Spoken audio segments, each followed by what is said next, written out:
بسم الله الرحمن الرحيم. يا أيها الناس اتقوا ربكم الذي خلقكم من نفس واحدة وخلق منها زوجها وبث منهما رجالا كثيرا ونساء، واتقوا الله الذي تساءلون به والأرحام، إن الله كان عليكم رقيبا. وآتوا اليتامى أموالهم ولا تتبدلوا الخبيث بالطيب ولا تأكلوا أموالهم إلى أموالكم، إنه كان حوبا كبيرا. وإن خفتم ألا تقسطوا في اليتامى فانكحوا ما طاب لكم من النساء مثنى وثلاث ورباع، فإن خفتم ألا تعدلوا فواحدة أو ما ملكت أيمانكم، ذلك أدنى ألا تعولوا. وآتوا النساء صدقاتهن نحلة، فإن طبن لكم عن شيء منه نفسا فكلوه هنيئا مريئا. ولا تؤتوا السفهاء أموالكم التي جعل الله لكم قياما وارزقوهم فيها واكسوهم وقولوا لهم قولا معروفا. وابتلوا اليتامى حتى إذا بلغوا النكاح فإن آنستم منهم رشدا فادفعوا إليهم أموالهم ولا تأكلوها إسرافا وبدارا أن يكبروا. ومن كان غنيا فليستعفف، ومن كان فقيرا فليأكل بالمعروف. فإذا دفعتم إليهم أموالهم فأشهدوا عليهم، وكفى بالله حسيبا. للرجال نصيب مما ترك الوالدان والأقربون، وللنساء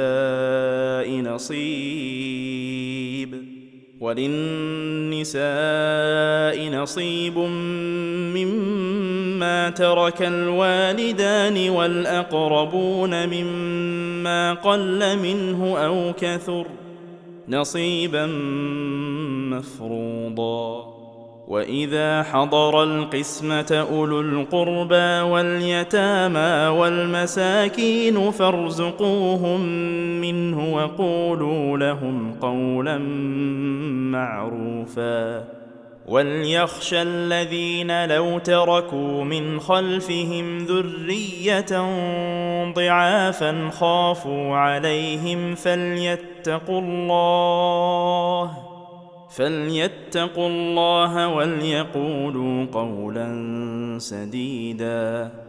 إن الذين يأكلون أموال اليتامى ظلما إنما يأكلون في بطونهم نارا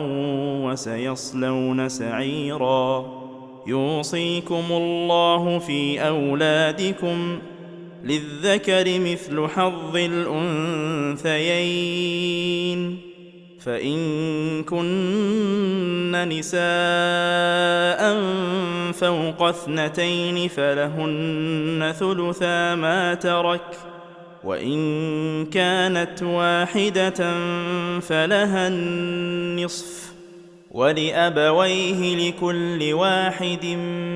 منهما السدس مما ترك إن كان له ولد، فإن لم يكن له ولد وورثه أبواه فلأمه الثلث، فإن كان له إخوة فلأمه السدس من بعد وصية يوصي بها أو دين. آباؤكم وأبناؤكم لا تدرون أيهم أقرب لكم نفعا، فريضة من الله، إن الله كان عليما حكيما. ولكم نصف ما ترك أزواجكم إن لم يكن لهن ولد، فإن كان لهن ولد فلكم الربع مما تركن من بعد وصية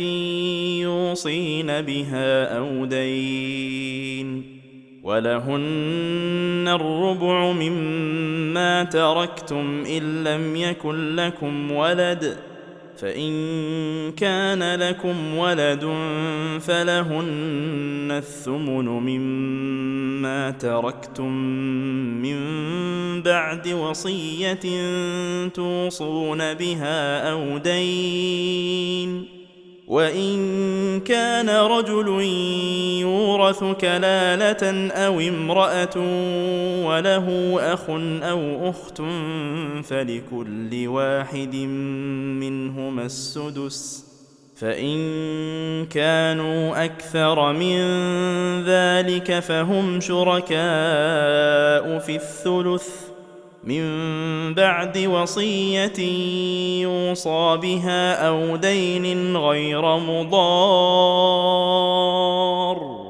وصية من الله،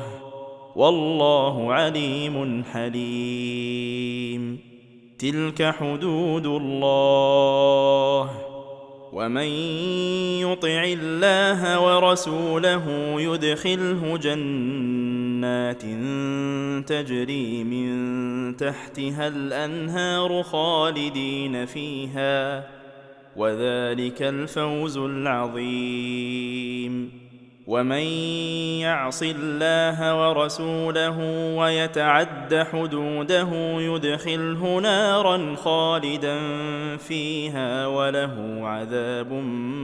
مهين. واللاتي يأتين الفاحشة من نسائكم فاستشهدوا عليهن 4 منكم، فإن شهدوا فأمسكوهن في البيوت حتى يتوفاهن الموت أو يجعل الله لهن سبيلا. واللذان يأتيانها منكم فآذوهما، فإن تابا وأصلحا فأعرضوا عنهما، إن الله كان توابا رحيما. إنما التوبة على الله للذين يعملون السوء بجهالة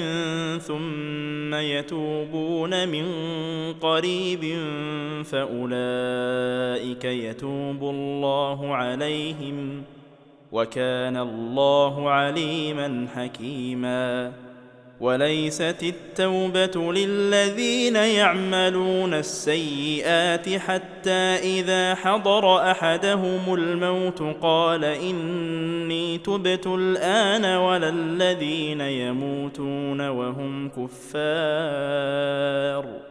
أولئك أعتدنا لهم عذابا أليما.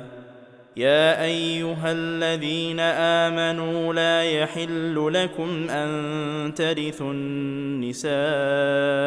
كرها، ولا تعضلوهن لتذهبوا ببعض ما آتيتموهن إلا أن يأتين بفاحشة مبينة، وعاشروهن بالمعروف، فإن كرهتموهن فعسى أن تكرهوا شيئا ويجعل الله فيه خيرا كثيرا. وإن أردتم استبدال زوج مكان زوج وآتيتم إحداهن قنطارا فلا تأخذوا منه شيئا، أتأخذونه بهتانا وإثما مبينا، وكيف تأخذونه وقد أفضى بعضكم إلى بعض وأخذن منكم ميثاقا غليظا. ولا تنكحوا ما نكح آباؤكم من النساء إلا ما قد سلف، إنه كان فاحشة ومقتا وساء سبيلا. حرمت عليكم أمهاتكم وبناتكم وأخواتكم وعماتكم وخالاتكم وبنات الأخ وبنات الأخت وأمهاتكم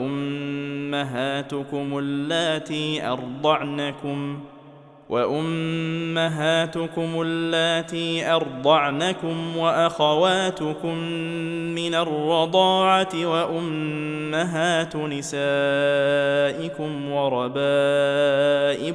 اللاتي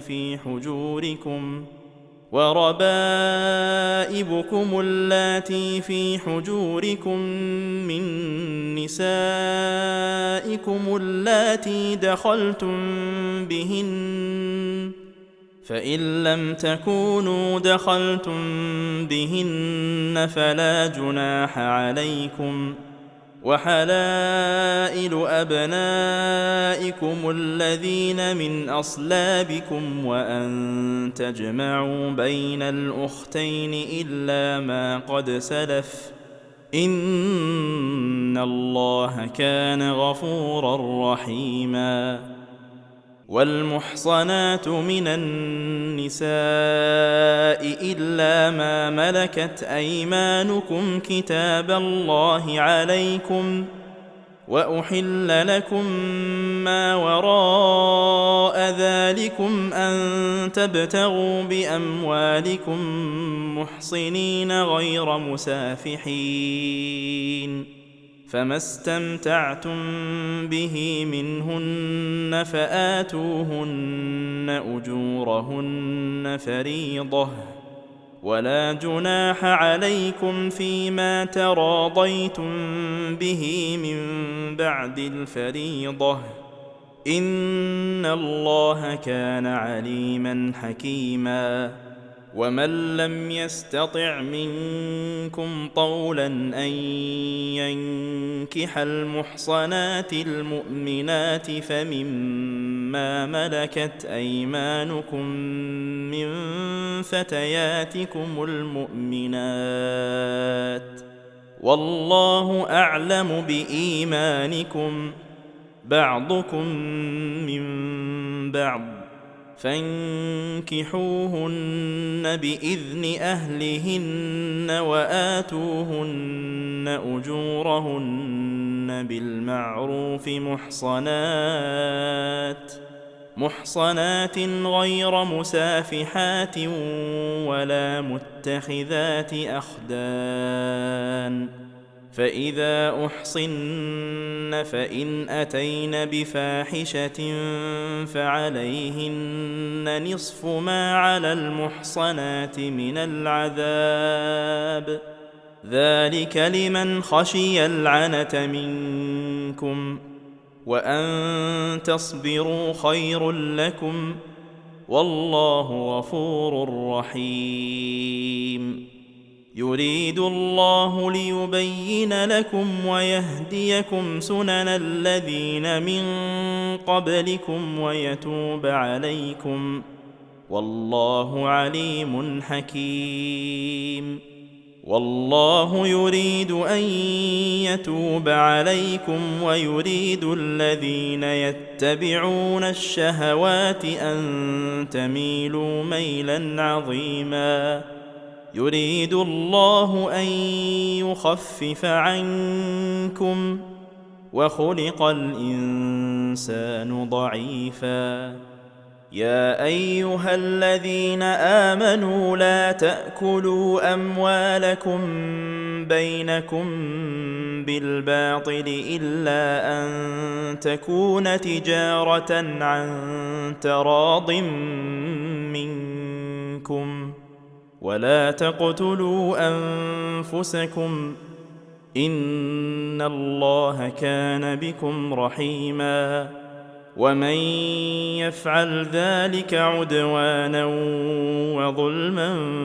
فسوف نصليه نارا وكان ذلك على الله يسيرا إن تجتنبوا كبائر ما تنهون عنه نكفر عنكم سيئاتكم وندخلكم مدخلا كريما ولا تتمنوا ما فضل الله به بعضكم على بعض للرجال نصيب مما اكتسبوا وللنساء نصيب مما اكتسبن واسألوا الله من فضله إن الله كان بكل شيء عليما ولكل جعلنا موالي مما ترك الوالدان والأقربون والذين عقدت أيمانكم فآتوهم نصيبهم إن الله كان على كل شيء شهيدا الرجال قوامون على النساء بما فضل الله بعضهم على بعض وبما أنفقوا من أموالهم فالصالحات قانتات حافظات للغيب بما حفظ الله واللاتي تخافون نشوزهن فعظوهن واهجروهن في المضاجع واضربوهن فإن أطعنكم فلا تبغوا عليهن سبيلا إن الله كان عليا كبيرا وإن خفتم شقاق بينهما فابعثوا حكما من أهله وحكما من أهلها إن يريدا إصلاحا يوفق الله بينهما إن الله كان عليما خبيرا واعبدوا الله ولا تشركوا به شيئا وبالوالدين إحسانا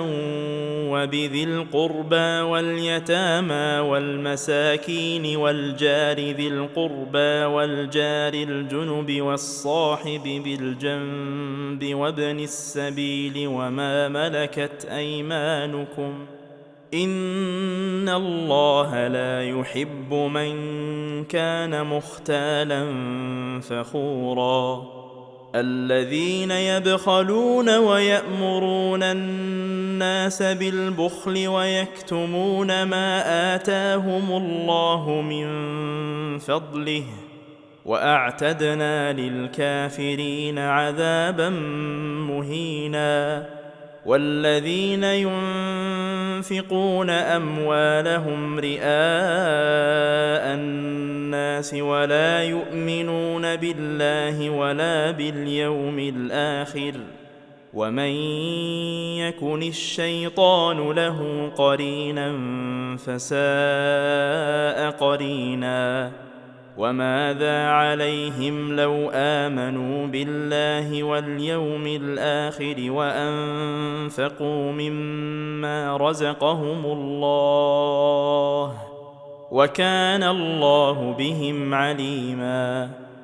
إن الله لا يظلم مثقال ذرة وإن تك حسنة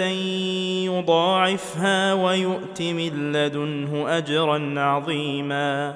فكيف إذا جئنا من كل أمة بشهيد وجئنا بك على هؤلاء شهيدا يومئذ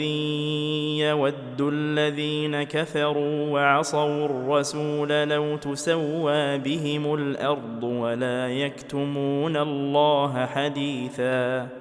يا أيها الذين آمنوا لا تقربوا الصلاة وأنتم سكارى حتى تعلموا ما تقولون ولا جنبا إلا عابري سبيل حتى تغتسلوا وإن كنتم مرضى أو على سفر أو جاء أحد منكم من الغائط أو لامستم النساء فلم تجدوا ماء فتيمموا صعيدا طيبا فامسحوا بوجوهكم وأيديكم إن الله كان عفوا غفورا ألم تر إلى الذين أوتوا نصيبا من الكتاب يشترون الضلالة ويريدون أن تضلوا السبيل والله أعلم بأعدائكم وكفى بالله وليا وكفى بالله نصيرا من الذين هادوا يحرفون الكلم عن مواضعه ويقولون سمعنا وعصينا واسمع غير مسمع وراعنا ليا بألسنتهم وطعنا في الدين ولو أنهم قالوا سمعنا وأطعنا واسمع وانظرنا لكان خيرا لهم وأقوم ولكن لعنهم الله بكفرهم فلا يؤمنون إلا قليلا يا أيها الذين أوتوا الكتاب آمنوا بما نزلنا مصدقا لما معكم من قبل أن نطمس وجوها فنردها على أدبارها أو نلعنهم كما لعنا أصحاب السبت وكان أمر الله مفعولا إن الله لا يغفر أن يشرك به ويغفر ما دون ذلك لمن يشاء ومن يشرك بالله فقد افترى إثما عظيما ألم تر إلى الذين يزكون أنفسهم بل الله يزكي من يشاء ولا يظلمون فتيلا انظر كيف يفترون على الله الكذب وكفى به إثما مبينا ألم تر إلى الذين أوتوا نصيبا من الكتاب يؤمنون بالجبت والطاغوت ويقولون للذين كفروا هؤلاء أهدى من الذين آمنوا سبيلا أولئك الذين لعنهم الله ومن يلعن الله فلن تجد له نصيرا أم لهم نصيب من الملك فإذا لا يؤتون الناس نقيرا أم يحسدون الناس على ما آتاهم الله من فضله فقد آتينا آل إبراهيم الكتاب والحكمة وآتيناهم ملكا عظيما فمنهم من آمن به ومنهم من صد عنه وكفى بجهنم سعيرا إن الذين كفروا بآياتنا سوف نصليهم نارا كلما نضجت جلودهم بدلناهم جلودا غيرها ليذوقوا العذاب إن الله كان عزيزا حكيما والذين آمنوا وعملوا الصالحات سندخلهم جنات تجري من تحتها الأنهار خالدين فيها أبدا لهم فيها أزواج مطهرة وندخلهم ظلا ظليلا إن الله يأمركم أن تؤدوا الأمانات إلى أهلها وإذا حكمتم بين الناس أن تحكموا بالعدل إن الله نعم يعظكم به إن الله كان سميعا بصيرا يا أيها الذين آمنوا أطيعوا الله وأطيعوا الرسول وأولي الأمر منكم فإن تنازعتم في شيء فردوه إلى الله والرسول إن كنتم تؤمنون بالله واليوم الآخر ذلك خير وأحسن تأويلا ألم تر إلى الذين يزعمون أنهم آمنوا بما أنزل إليك وما أنزل من قبلك يريدون أن يتحاكموا إلى الطاغوت وقد أمروا أن يكفروا به ويريد الشيطان أن يضلهم ضلالا بعيدا وإذا قيل لهم تعالوا إلى ما أنزل الله وإلى الرسول رأيت المنافقين يصدون عنك صدودا فكيف إذا أصابتهم مصيبة بما قدمت أيديهم ثم جاءوك يحلفون بالله إن أردنا إلا إحسانا وتوفيقا أولئك الذين يعلم الله ما في قلوبهم فأعرض عنهم وعظهم وقل لهم في أنفسهم قولا بليغا وما أرسلنا من رسول إلا ليطاع بإذن الله ولو أنهم إذ ظلموا أنفسهم جاءوك فاستغفروا الله واستغفر لهم الرسول لوجدوا الله توابا رحيما فلا وربك لا يؤمنون حتى يحكموك فيما شجر بينهم ثم لا يجدوا في أنفسهم حرجا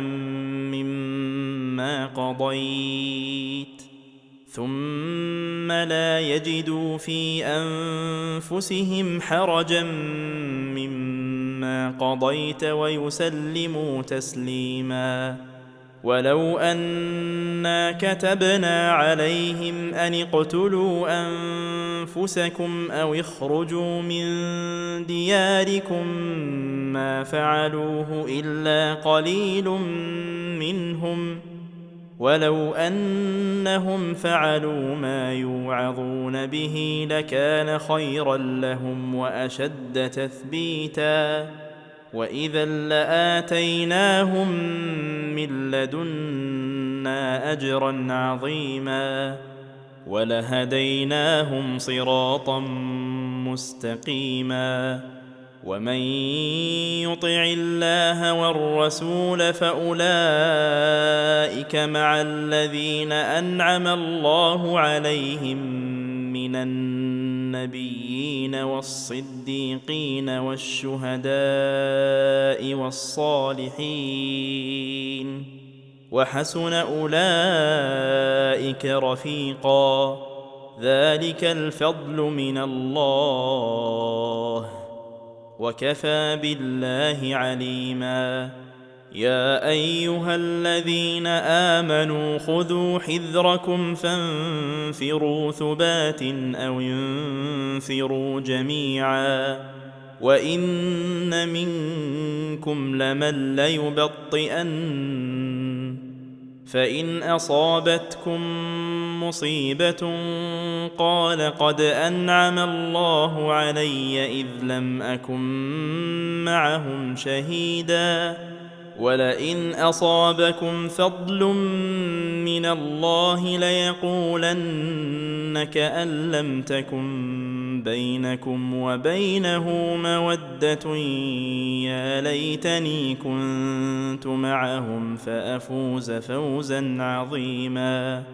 فليقاتل في سبيل الله الذين يشرون الحياة الدنيا بالآخرة ومن يقاتل في سبيل الله فيقتل أو يغلب فسوف نؤتيه أجرا عظيما. وما لكم لا تقاتلون في سبيل الله والمستضعفين من الرجال والنساء والولدان الذين يقولون ربنا أخرجنا من هذه القرية الظالم أهلها واجعل لنا من لدنك وليا واجعل لنا من لدنك نصيرا. الذين آمنوا يقاتلون في سبيل الله والذين كفروا يقاتلون في سبيل الطاغوت فقاتلوا أولياء الشيطان إن كيد الشيطان كان ضعيفا. ألم تر إلى الذين قيل لهم كفوا أيديكم وأقيموا الصلاة وآتوا الزكاة فلما كتب عليهم القتال إذا فريق منهم يخشون الناس كخشية الله أو أشد خشية وقالوا ربنا لم كتبت علينا القتال لولا أخرتنا إلى أجل قريب قل متاع الدنيا قليل والآخرة خير لمن اتقى ولا تظلمون فتيلا. أينما تكونوا يدرككم الموت ولو كنتم في بروج مشيدة وإن تصبهم حسنة يقولوا هذه من عند الله وإن تصبهم سيئة يقولوا هذه من عندك قل كل من عند الله فما لهؤلاء القوم لا يكادون يفقهون حديثا. ما أصابك من حسنة فمن الله وما أصابك من سيئة فمن نفسك وأرسلناك للناس رسولا وكفى بالله شهيدا. من يطع الرسول فقد أطاع الله ومن تولى فما أرسلناك عليهم حفيظا. ويقولون طاعة فإذا برزوا من عندك بيت طائفة منهم غير الذي تقول والله يكتب ما يبيتون فأعرض عنهم وتوكل على الله وكفى بالله وكيلا أفلا يتدبرون القرآن ولو كان من عند غير الله لوجدوا فيه اختلافا كثيرا وإذا جاءهم أمر من الأمن أو الخوف أذاعوا به ولو ردوه إلى الرسول وإلى أولي الأمر منهم لعلمه الذين يستنبطونه منهم ولولا فضل الله عليكم ورحمته لاتبعتم الشيطان إلا قليلا فقاتل في سبيل الله لا تكلف إلا نفسك وحرض المؤمنين عسى الله أن يكف بأس الذين كفروا والله أشد بأسا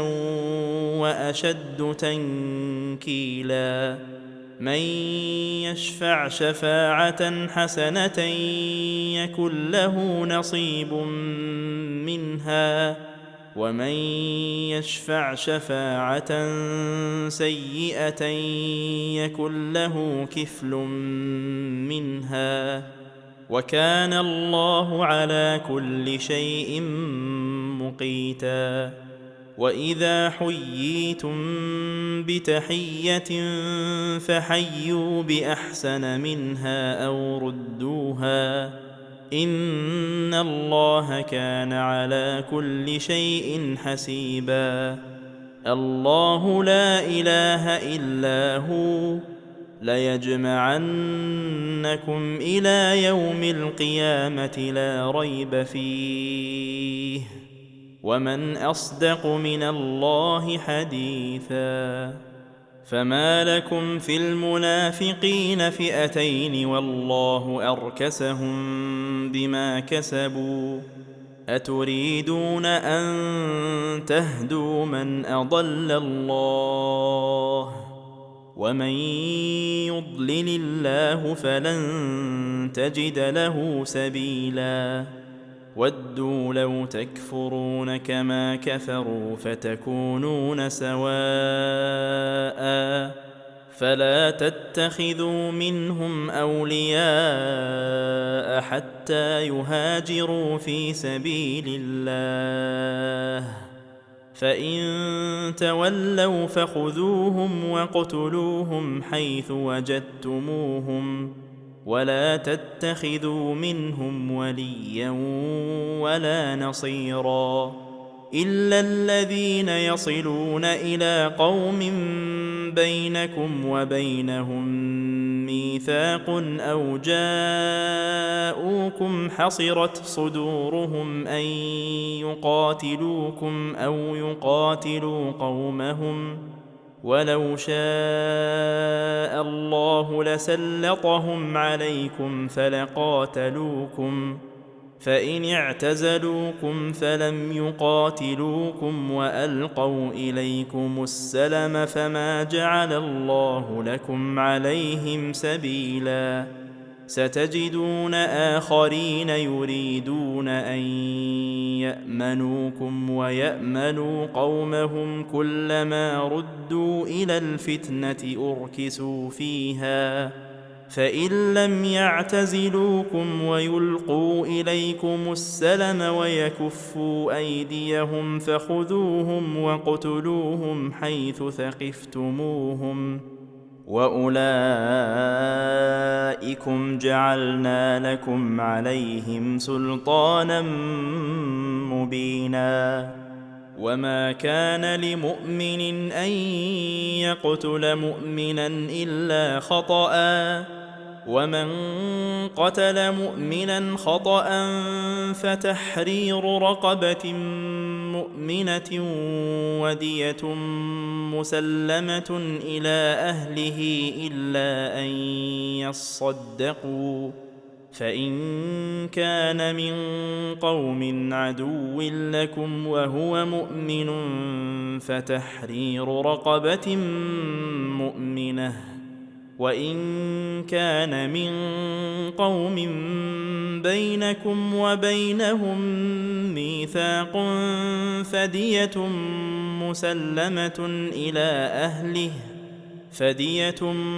مسلمة إلى أهله وتحرير رقبة مؤمنة، فمن لم يجد فصيام شهرين متتابعين توبة من الله، وكان الله عليما حكيما. ومن يقتل مؤمنا متعمدا فجزاؤه جهنم خالدا فيها وغضب الله عليه ولعنه وأعد له عذابا عظيما. يا أيها الذين آمنوا إذا ضربتم في سبيل الله فتبينوا، ولا تقولوا لمن ألقى إليكم السلام لست مؤمنا تبتغون عرض الحياة الدنيا فعند الله مغانم كثيرة، كذلك كنتم من قبل فمن الله عليكم فتبينوا، إن الله كان بما تعملون خبيرا. لا يستوي القاعدون من المؤمنين غير أولي الضرر والمجاهدون في سبيل الله بأموالهم وأنفسهم، فضل الله المجاهدين بأموالهم وأنفسهم على القاعدين درجة، وكلا وعد الله الحسنى، وفضل الله المجاهدين على القاعدين أجرا عظيما، درجات منه ومغفرة ورحمة، وكان الله غفورا رحيما. إن الذين توفاهم الملائكة ظالمي أنفسهم قالوا فيم كنتم؟ قالوا كنا مستضعفين في الأرض. قالوا ألم تكن أرض الله واسعة فتهاجروا فيها، فأولئك مأواهم جهنم وساءت مصيرا. إلا المستضعفين من الرجال والنساء والولدان لا يستطيعون حيلة ولا يهتدون سبيلا، فأولئك عسى الله أن يعفو عنهم، وكان الله عفوا غفورا. ومن يهاجر في سبيل الله يجد في الأرض مراغما كثيرا وسعة، ومن يخرج من بيته مهاجرا إلى الله ورسوله ثم يدركه الموت فقد وقع أجره على الله، وكان الله غفورا رحيما. وإذا ضربتم في الأرض فليس عليكم جناح أن تقصروا من الصلاة إن خفتم أن يفتنكم الذين كفروا، إن الكافرين كانوا لكم عدوا مبينا. وإذا كنت فيهم فأقمت لهم الصلاة فلتقم طائفة منهم معك وليأخذوا أسلحتهم فإذا سجدوا فليكونوا من ورائكم ولتأت طائفة أخرى لم يصلوا فليصلوا معك وليأخذوا حذرهم وأسلحتهم ود الذين كفروا لو تغفلون عن أسلحتكم وأمتعتكم فيميلون عليكم ميلة واحدة ولا جناح عليكم إن كان بكم أذى من مطر أو كنتم مرضى أن تضعوا أسلحتكم وخذوا حذركم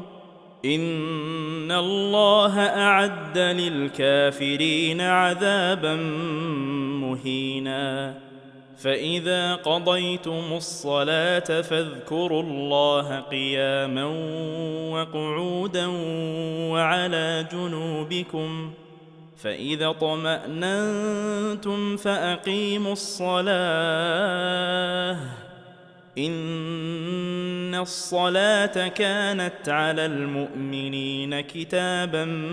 موقوتا ولا تهنوا في ابتغاء القوم إن تكونوا تألمون فإنهم يألمون كما تألمون وترجون من الله ما لا يرجون وكان الله عليما حكيما إنا أنزلنا إليك الكتاب بالحق لتحكم بين الناس بما أراك الله ولا تكن للخائنين خصيما واستغفر الله إن الله كان غفورا رحيما ولا تجادل عن الذين يختانون أنفسهم إن الله لا يحب من كان خوانا أثيما يستخفون من الناس ولا يستخفون من الله وهو معهم إذ يبيتون ما لا يرضى من القول وكان الله بما يعملون محيطا ها أنتم هؤلاء جادلتم عنهم في الحياة الدنيا فمن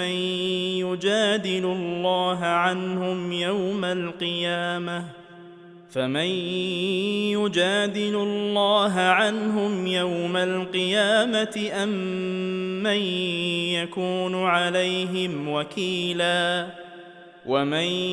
يعمل سوءا أو يظلم نفسه ثم يستغفر الله يجد الله غفورا رحيما ومن يكسب إثما فإنما يكسبه على نفسه وكان الله عليما حكيما ومن يكسب خطيئة أو إثما ثم يرم به بريئا فقد احتمل بهتانا وإثما مبينا ولولا فضل الله عليك ورحمته لهمت طائفة منهم أن يضلوك وما يضلون إلا أنفسهم وما يضرونك من شيء وأنزل الله عليك الكتاب والحكمة وعلمك ما لم تكن تعلم وكان فضل الله عليك عظيما لا خير في كثير من نجواهم إلا من أمر بصدقة أو معروف أو إصلاح بين الناس، ومن يفعل ذلك ابتغاء مرضات الله فسوف نؤتيه أجرا عظيما. ومن يشاقق الرسول من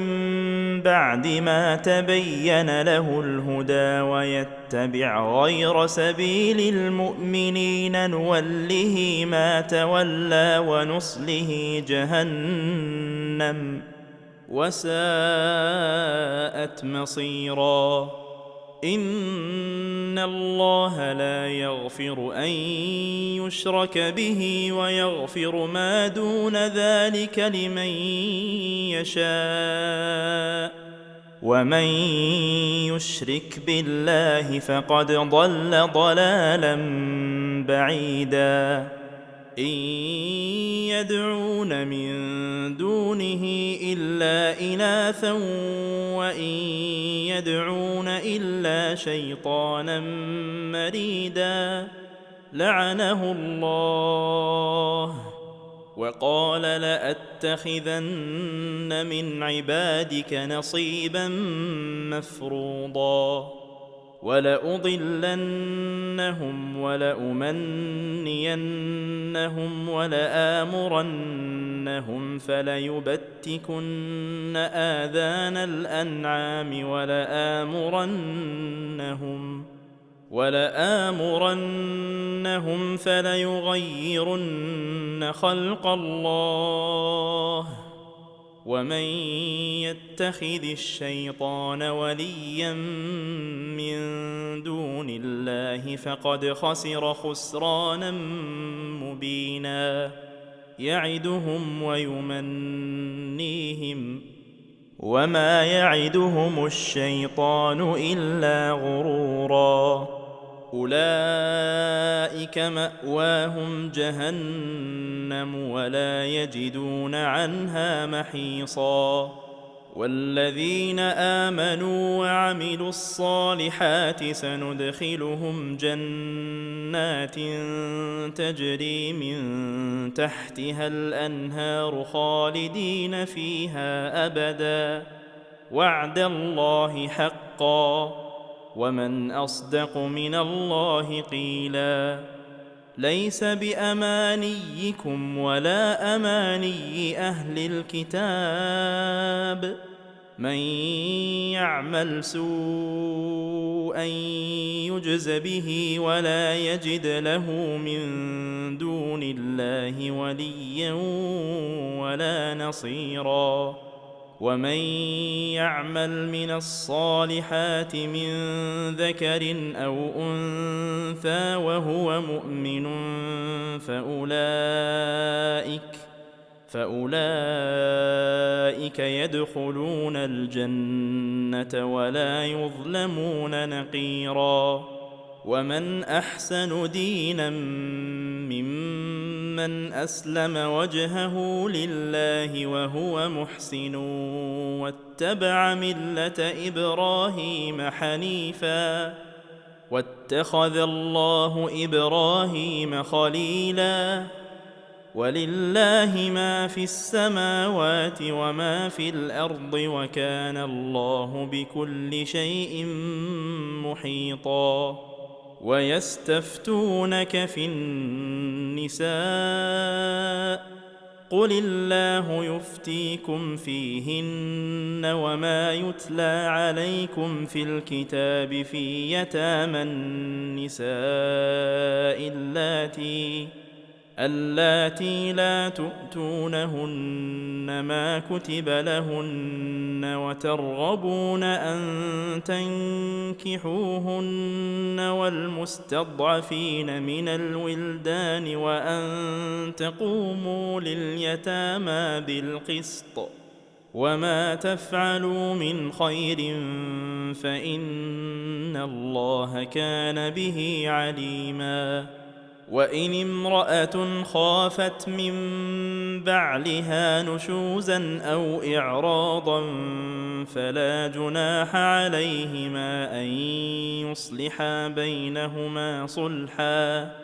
والصلح خير. وأحضرت الأنفس الشح، وإن تحسنوا وتتقوا فإن الله كان بما تعملون خبيرا. ولن تستطيعوا أن تعدلوا بين النساء ولو حرصتم، فلا تميلوا كل الميل فتذروها كالمعلقة. وإن تصلحوا وتتقوا فإن الله كان غفورا رحيما. وإن يتفرقا يغن الله كلا من سعته، وكان الله واسعا حكيما. ولله ما في السماوات وما في الأرض. ولقد وصينا الذين أوتوا الكتاب من قبلكم وإياكم أن اتقوا الله، وإن تكفروا فإن لله ما في السماوات وما في الأرض، وكان الله غنيا حميدا. ولله ما في السماوات وما في الأرض، وكفى بالله وكيلا. إن يشأ يذهبكم أيها الناس ويأت بآخرين، وكان الله على ذلك قديرا. من كان يريد ثواب الدنيا فعند الله ثواب الدنيا والآخرة، وكان الله سميعا بصيرا. يا أيها الذين آمنوا كونوا قوامين بالقسط شهداء لله ولو على أنفسكم أو الوالدين والأقربين، إن يكن غنيا أو فقيرا فالله أولى بهما،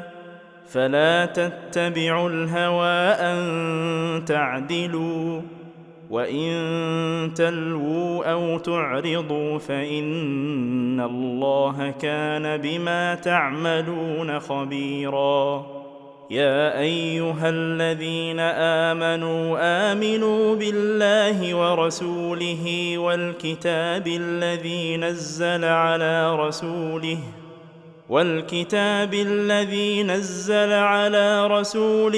والكتاب الذي أنزل من قبل، ومن يكفر بالله وملائكته وكتبه ورسله واليوم الآخر فقد ضل ضلالا بعيدا. إن الذين آمنوا ثم كفروا ثم آمنوا ثم كفروا ثم ازدادوا كفرا لم يكن الله ليغفر لهم ولا ليهديهم سبيلا. بشر المنافقين بأن لهم عذابا أليما. الذين يتخذون الكافرين أولياء من دون المؤمنين، أيبتغون عندهم العزة فإن العزة لله جميعا. وقد نزل عليكم في الكتاب أن إذا سمعتم آيات الله يكفر بها ويستهزأ بها فلا تقعدوا معهم حتى يخوضوا في حديث غيره، إنكم إذا مثلهم، إن الله جامع المنافقين والكافرين في جهنم جميعا. الذين يتربصون بكم فإن كان لكم فتح من الله قالوا ألم نكن معكم وإن كان للكافرين نصيب قالوا ألم نستحوذ عليكم ونمنعكم من المؤمنين فالله يحكم بينكم يوم القيامة ولن يجعل الله للكافرين على المؤمنين سبيلا. إن المنافقين يخادعون الله وهو خادعهم وإذا قاموا إلى الصلاة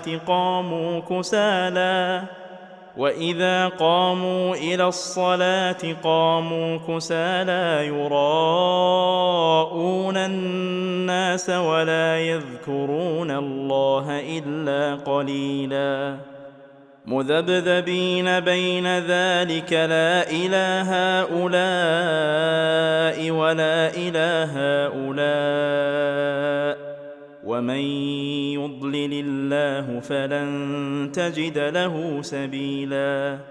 يا أيها الذين آمنوا لا تتخذوا الكافرين أولياء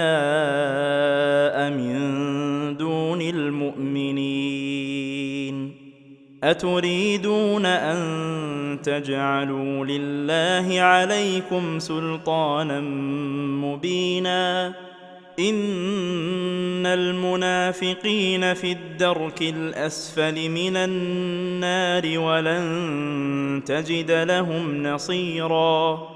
إلا الذين تابوا وأصلحوا واعتصموا بالله وأخلصوا دينهم لله فأولئك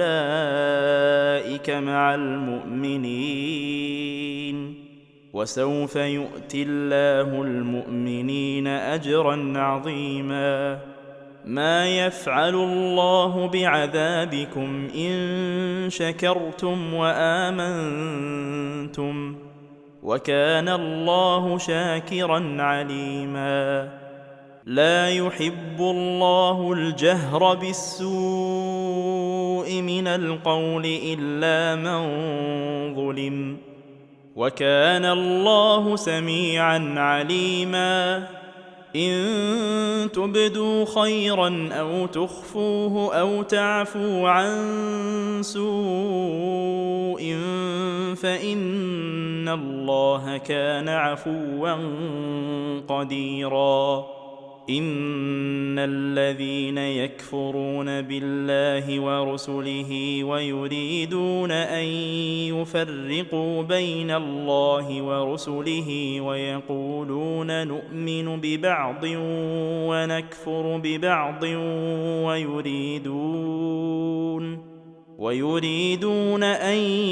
يتخذوا بين ذلك سبيلا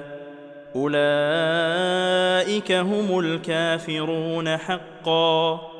وأعتدنا للكافرين عذابا مهينا. والذين آمنوا بالله ورسله ولم يفرقوا بين أحد منهم أولئك سوف يؤتيهم أجورهم وكان الله غفورا رحيما. يسألك أهل الكتاب أن تنزل عليهم كتابا من السماء فقد سألوا موسى أكبر من ذلك فقالوا أرنا الله جهرة فأخذتهم الصاعقة بظلمهم ثم اتخذوا العجل من بعد ما جاءتهم البينات فعفونا عن ذلك وآتينا موسى سلطانا مبينا. ورفعنا فوقهم الطور بميثاقهم وقلنا لهم ادخلوا الباب سجدا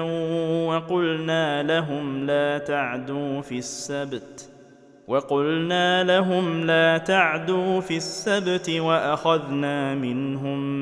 ميثاقا غليظا فبما نقضهم ميثاقهم وكفرهم بآيات الله وقتلهم الأنبياء بغير حق وقولهم قلوبنا غلف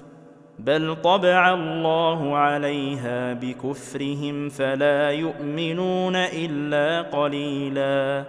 وبكفرهم وقولهم على مريم بهتانا عظيما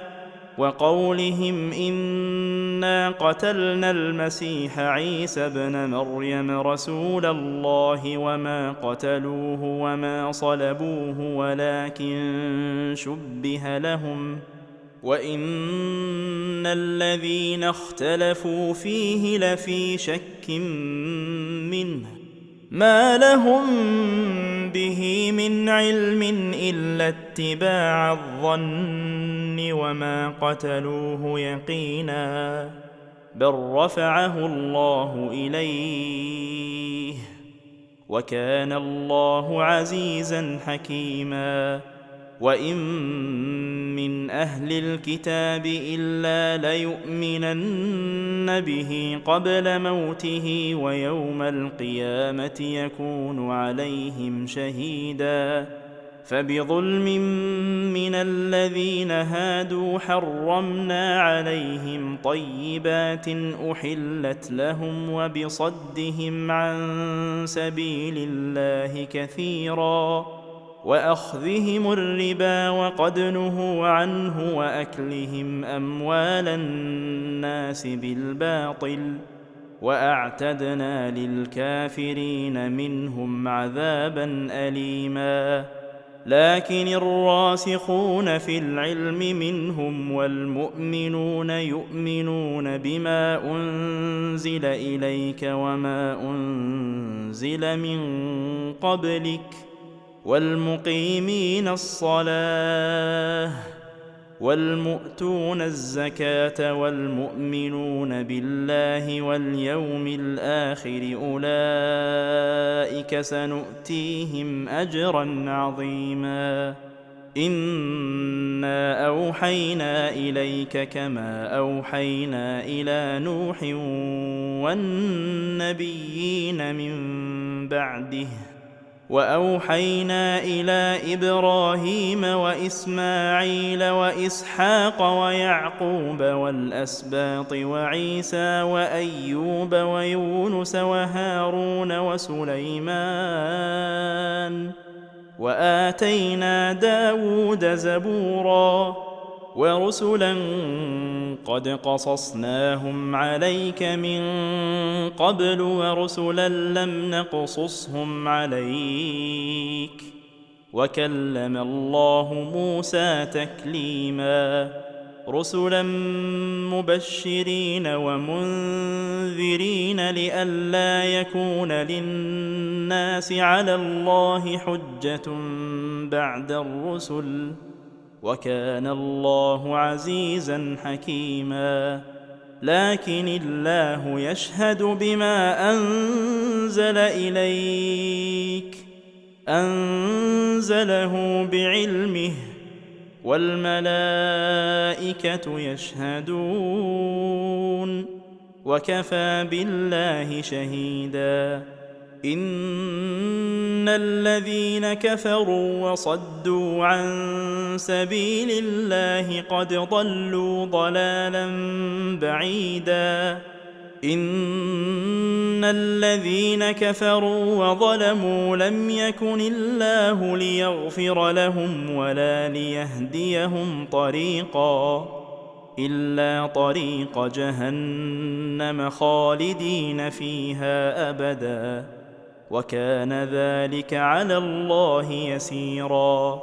يا أيها الناس قد جاءكم الرسول بالحق من ربكم فآمنوا خيرا لكم،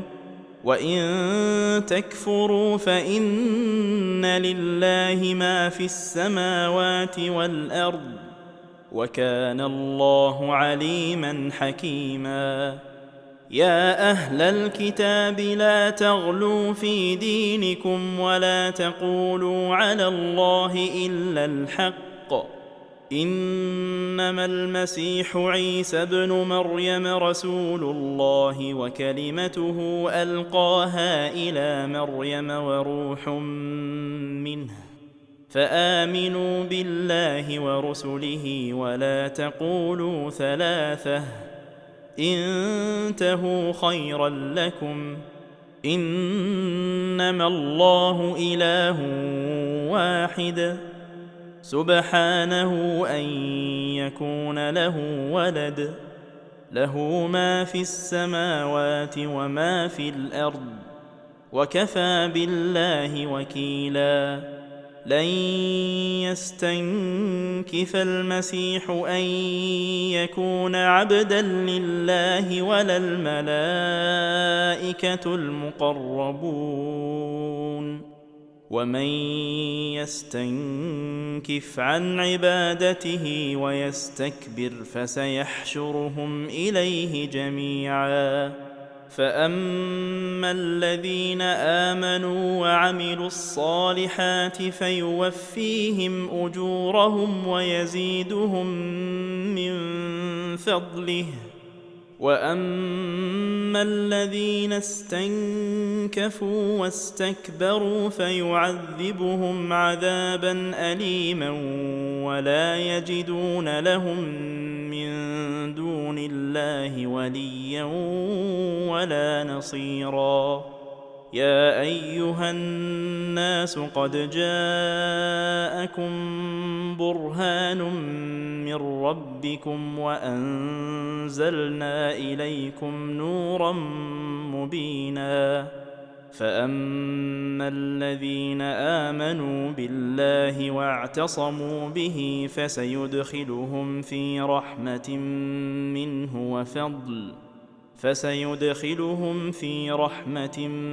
منه وفضل ويهديهم إليه صراطا مستقيما. يستفتونك قل الله يفتيكم في الكلالة، إن امرؤ هلك ليس له ولد وله أخت فلها نصف ما ترك وهو يرثها إن لم يكن لها ولد، فإن كانت اثنتين فلهما الثلثان مما ترك، وإن كانوا إخوة رجالا ونساء فللذكر مثل حظ الأنثيين، يبين الله لكم أن تضلوا، والله بكل شيء عليم.